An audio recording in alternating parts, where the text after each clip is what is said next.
Daf Yomi, Tractate Menachot, page 42. Members, starting at the bottom of 41b. My lav ein shiur klal. What is this? Does this not mean that the ritual fringes, mean the tzitzit, have no required measurement at all? The Gemara answers no. And now we turn to 42a at the top, with the words ein la shiur lamala. Gemara says no, ein la shiur lamala, aval yesh shiur lamata. Di la temahachi kiyotzi bo lelulav ein lo shiur hachanami dein lo shiur klal. The Braita means that ritual fringes, tzitzit, do not have a maximum measure, meaning that the strings can be as long as one wants. However, they do have a minimum measure. And if the strings are shorter than this measure, they are not fit. As if you do not say so, in a case similar to it, where it is taught that a lulav has no measure, is it possible that it also has no measure whatsoever? Yatna lulav sheyesh bo shlosha tfachim k'dei l'nanea bo kosher ela ein lo shiur lemala אבל יש לו שיעור למטה, חנמי אין לו שיעור למעלה, אבל יש לו שיעור למטה. But didn't we learn in the Mishnah in Sukkah 29b, a lulav that has 3 handbreadths in length, sufficient to enable one to wave with it, is fit for use in fulfilling the mitzvah. This indicates that if the lulav is less than the measure, it is not fit. Rather, it must be a lulav that has no maximum measure, but it does have a minimum measure. So too, ritual fringes have no maximum measure, but they have a minimum measure. Tanu Rabbanon tzitzis, ein tzitzis ela onof, v'chein hu oimer, v'chein hu tzitzis roishi.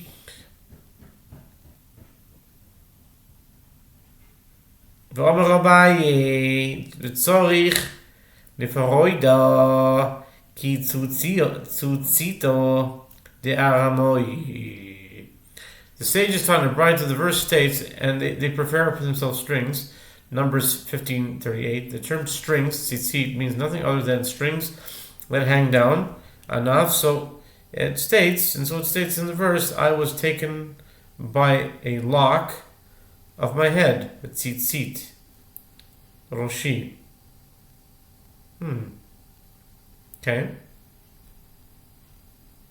Ezekiel 8:3. And Abaye says, one is required to separate the ritual fringes like a Gentile's lock of hair, part of which is braided, and the rest of which is allowed to hang loose. Tana Rabbanon. Heitil ala keren o al hagedin kishero Rabbi Eliezer ben Yaakov Oimer, Poisel Vishtehen.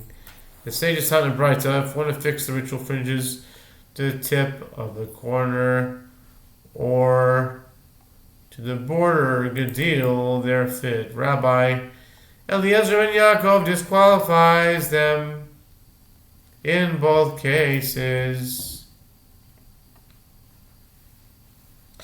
כמנז להודה אומר רב גידל מורב ציציס צריכה שתהיינו תפס על הקרן שנאמר על כנפי בגדיהם כמען כרבי אליעזר בן יעקב לי לי לי לי לי לי לי לי לי לי לי. The Gemara asks, in accordance with whose opinion is that? Which Rav Gidel says, the Rav says ritual fringes must be inserted into a hole above the corner and hang down onto the corner of the garment, as it is stated on the corners of their garments. Numbers 15:38. In accordance with whose opinion is this? The Gemara answers, it is in accordance with the opinion of Rabbi Eliezer ben Yaakov. Amar Rabbi Yaakov, Amar Rabbi Yochanan, Mitzvah shiachim lo ikeshe gudal. Rabbi Yaakov says that Rabbi Yochanan says, and one must distance the hole through which the ritual fringes are inserted into the garment the length of a full thumb joint from the edge of the garment. Di midarav papa ohavi amina terech sholish. Delo yachik tvei v'kamin v'kolim male. Hitzrich Yaakov. The Gemara notes that it was necessary to state the ruling of Rav Papa 41b that the ritual fringes must be inserted into a hole within 3 finger breadths of the edge of the garment. And it was also necessary to state the ruling of Rabbi Yaakov. This is because if the location of the hole was taught only from the statement of Rav Papa, I would say that his ruling that the hole must be within 3 finger breadths of the edge of the garment was to teach that one may not distance the hole from the edge of the garment by more than this amount, but the closer the hole is to the edge of the garment, the better. Consequently, it was necessary to include the statement of Rabbi Yaakov, even the Rabbi Yaakov, Havi Amina Milo Kesher Godal.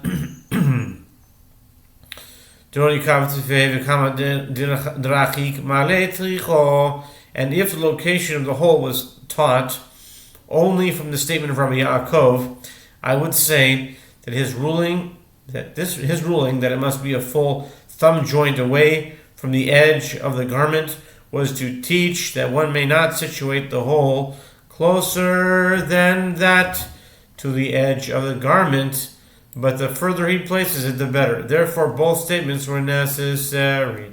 Ravina Rasama Havo Yazvi Kame Rav Ashi Chazi Rav Sama Karne de Galime Ravina Disitar Basar Milo Kesher Godal Omar Le de Loisavar Le Mar Ho de Rabbi Yaakov Omar Le Bishar Asiya Itmar.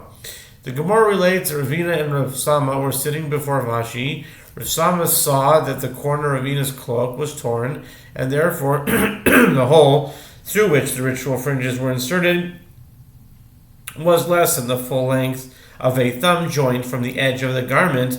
Rav Sama said to Ravina, "Doesn't the master hold in accordance with the statement of Rabbi Yaakov that the hole must be at least the length of a thumb joint from the edge of the garment?" Ravina said to Rav Sama, "It was stated that this distance is required at the time when the ritual fringes are made. If the corner tears later, causing the hole to be closer to the edge of the garment, the ritual fringes remain fit."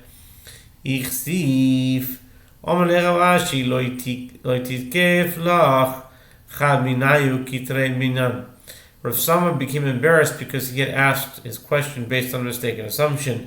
Rav Ashi said to Rav Sama, "Do not be upset. Ravina is a greater scholar than you are, one of them," meaning the sages of Eretz Israel is like 2 of us, meaning the sages of Babylonia. Okay.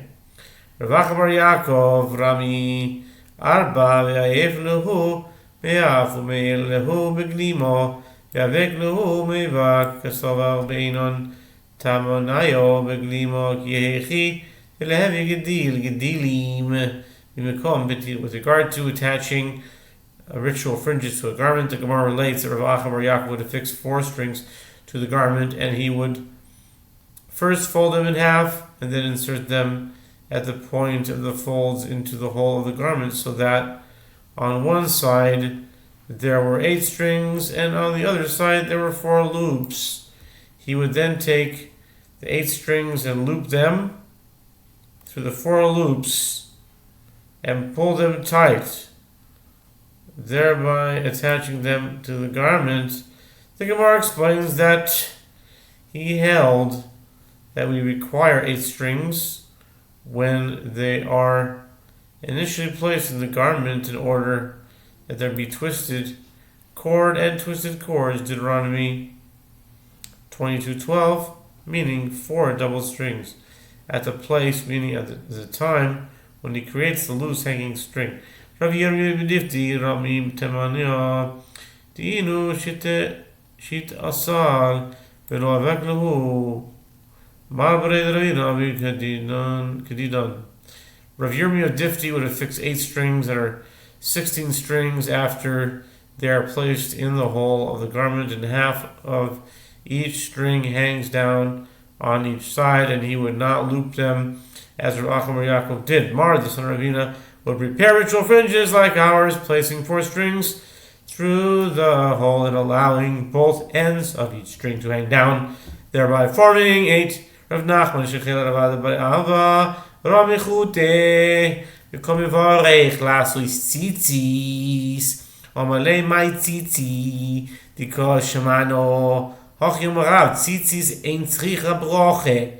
The Gemara relates that Rav Nachman found Rav Ada bar Ahava affixing strings to a garment and reciting the blessing that concludes to prepare ritual fringes. Rav Nachman said to Rav Ada bar Ahava, "What is this tzitzi sound that I hear?"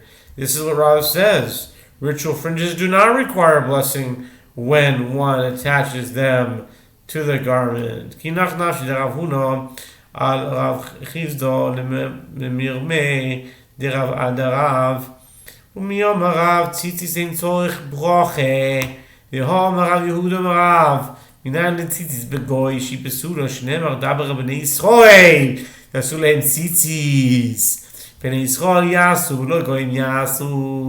regard to the statement of Rav, the Gemara relates that when Rav Huna died, Rav Chizda went into the study hall to raise a contradiction from one statement of Rav to another statement of Rav as follows.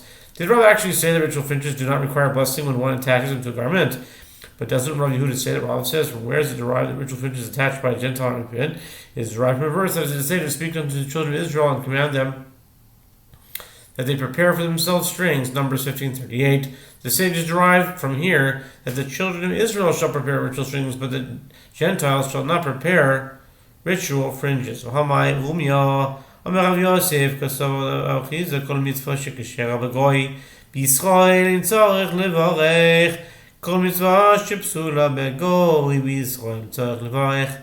The Gemara asks, but what is the contradiction between these two statements of Rav? Rav Yosef said, Rav Chizda held that in the case of any mitzvah for which the necessary item is fit when produced by a Gentile, if it is produced by a Jew, he does not need to recite a blessing.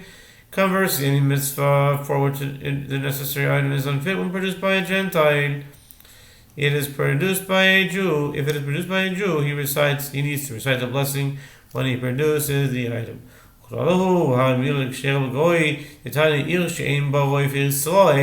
ויש ברויפי ארמאי ורויפי כוסי ימון ארמאי ולא ימון כוסי דברי רבי מאיר אומר כוסי ולא ארמאי.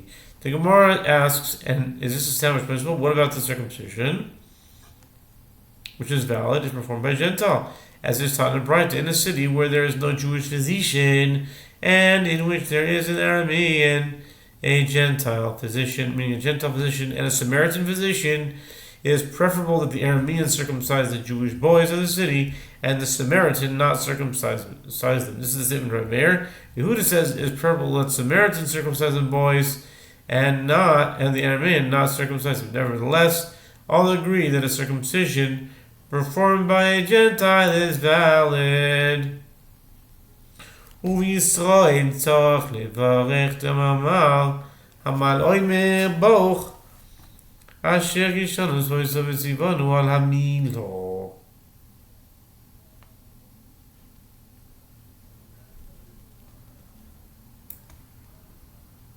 וציוונו על המילו. And despite the fact that circumcision performed by a Gentile is valid, when it is performed by a Jew, he must recite a blessing. As the Master said, the one who circumcises the child says, Blessed are you, Lord God, King of the universe, who has sanctified us through his mitzvot, and has commanded us concerning circumcision. Midu taime, Omar li Rav Nifsal pasil litmar v'nai lemilu egoy shebesulo. Doru bar popo mishmei de Rav Omar, v'ato es brisi tishmor. The Gemara answers, is there a reason to resolve the contradiction? According to him, but Rav himself invalidates the circumcision performed by a Gentile, as it was stated. From where is it derived that circumcision performed by a Gentile is not valid? Daru bar Papa says in the name of Rav, this is derived from the verse, and God said to Abraham, and as for you, you shall keep my covenant, you and your seed after you throughout their generations. Genesis 17:9, the verse indicates that only descendants of Abraham may perform circumcision. Rabbi Yochanan said that Zebach is derived from the double verb in the verse must be circumcised. Himol. Genesis 17:13, which interprets to mean only one who is circumcised may circumcise others. Sukkah Misayela Tfilin Tiyufte. The Gemara notes that the halacha with regard to a sukkah supports the opinion of Rav Chizda, who holds that when an item used for a mitzvah can be created by a Gentile, a non-Yehudi, a Jew creates, it does not recite a blessing, and the halacha with regard to phylacteries is a conclusive refutation of the opinion. Hari sukkah d'kshera b'goi, Tanya sukkah goyim, sukkahs noshim, sukkahs behemo, sukkahs kusim, sukkah mikol makom keshero, v'bashdem usukheres b'kel chaso. The Gemara explains the sukkah is fit even if it's made by a non-Yehudi, as it's taught in Braita with regard to a booth built by non-Yehudim, a booth built by women, a booth for domesticated animals, a booth for Samaritans, a booth of any sort. Each is fit for use as a sukkah, provided that is roofed in accordance with the halacha. V'Yisrael ein tzok levoich. Tanya ois sukkah v'yomer baruch Hashem l'kein l'cholam shechiyanu v'yanu azman hazeh Paliyashe v'yomer baruch Hashem l'kein l'cholam shechishon v'tzivon u'leish v'sukkah ilu lasi sukkah lo mivarech.